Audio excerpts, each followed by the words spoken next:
Siguiendo con nuestra visita al bosque de Pomac, visitaremos la Huaca La Merced, centro ceremonial Sicán, famoso por los hallazgos de santuarios de oro y plata.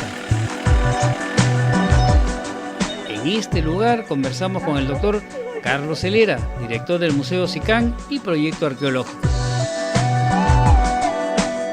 Este sitio es conocido por la tradición oral en términos del acceso que tenían los huaqueros en la época de la hacienda para profanar las tumbas. Pero a raíz de un niño, el 83, se llevó prácticamente 500 metros de las plataformas funerarias y parte del templo mausoleo, una pirámide que era bastante alta. Salió todo lo que había abajo. Así es, el río llevó muchas tumbas y sus contenidos del cauce viejo que va hacia Tucumán y termina en Lambayeque. Pero lo cierto del caso es que nos permitió entender toda la secuencia constructiva del monumento y cómo se elaboró un programa funerario directamente asociado al crecimiento del monumento arquitectónico.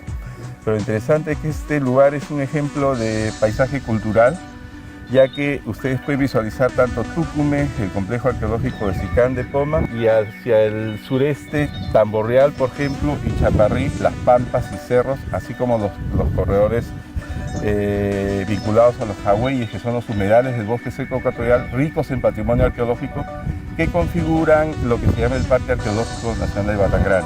Justamente ustedes pueden ver allí los médanos, como el médano Gavilán, Chero y otros. Fueron lugares para enterramientos de personajes de los linajes más representativos de la época del Horizonte Medio, vinculados a la cultura sicano-lambayeque en esta región. Y en esta zona de las 30 huacas hay algunas que son más importantes que otras. Bueno, por su monumentabilidad sí, son bastante altas y ricas en patrimonio arqueológico. Cada huaca o templo mausoleo nace en realidad de un programa funerario. Algunas notables son, por ejemplo, la Huaca de la Merced, la Huaca del Oro, Las Ventanas, Lerganlé, Sontillo, Facho y otras que están bajo la cobertura, que en realidad son innumerables. Aún nos falta hacer un reconocimiento sistemático, el cual ya se inició hace algunos años, para tener y además para saber a qué se dedicaba cada una, ¿no? Así es. Lo interesante es de que básicamente es una zona sagrada, son necrópolis que giran alrededor del culto del ancestro. Son edificios piramidales que han estado pintados con murales que reflejan la cosmovisión de Sicano-Lambayeque, que está orientado al culto, como mencioné hace un momento, de los muertos, pero con muchos elementos de origen marino y de especies endémicas del bosque seco ecuatorial. La cultura tiene mucho que ver con la parte marina y la parte de las aves, ¿no? Así es. Tucumán Viejo se habló por primera vez de Nailán o Ñangla, el personaje histórico y mítico fundador de la primera dinastía de reyes de Lambayeque. Nailán o Ñangla es ave del agua. Y cuando hablamos de Lambayeque se hace alusión en parte del mito de origen de esta región a un personaje que en vida fue adorado, que tuvo un carácter semidivino, y el ídolo de Nailán se llama Yampayek, que significa imagen del dios Nailán, y de ahí viene efectivamente el nombre de Lambayeque.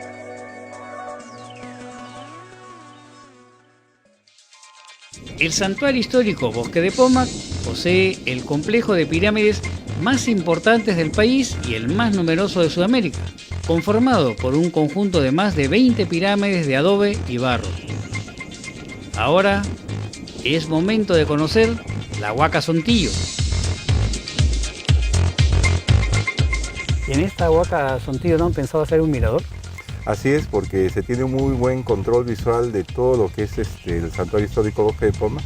Es decir, destacan el bosque y los templos mausoleos más representativos. Claro, pues se pueden ver todos como hongos que van, así es, que van saliendo. Una suerte de Yucatán, pero en el Perú. Y estamos hablando de uno de los sitios más emblemáticos de la arqueología peruana, el sitio de Poma o Batangrande, también conocido así, que es conocido por hallazgos muy importantes vinculados a los metales. Por ejemplo, la mayor parte de objetos de oro del antiguo Perú vienen de esas huacas, de esos templos mausoleos. Científicamente hablando, la primera vez que se documentó una tumba de esa naturaleza fue en la Huaca del Oro, que es el origen del Museo Nacional de Sicán. Allí en la tumba se documentó 1 tonelada, 250 objetos de oro, de diversos materiales, pero la concentración de objetos, arqueológicamente hablando, de oro, con mayor cantidad. ¿Había canje de un trueque? Bueno, en realidad ya hemos podido constatar la procedencia local de muchos de los minerales que se transforman en metales, por ejemplo el cobre arsenical, la plata, y en el mismo Poma, pese a que geológicamente es una terraza aluvial, hay afloraciones de orígenes diversos, sobre todo ígneos, donde hay mucho cuarzo, se ha encontrado evidencia de minería prehispánica, se ha hecho análisis, muestreos de restos de mineral, oro. O sea, el mismo Poma también tenía el recurso a la mano.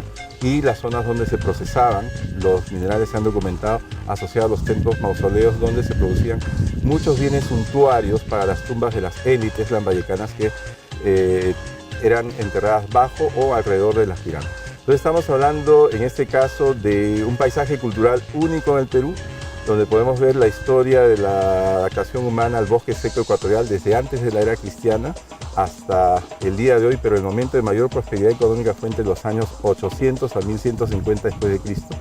Este paisaje cultural denominado Parque Arqueológico Nacional de Batangrande, más el Santuario Histórico Bosque de Poma, no son sino toda una conectividad biológica y cultural única en nuestro país.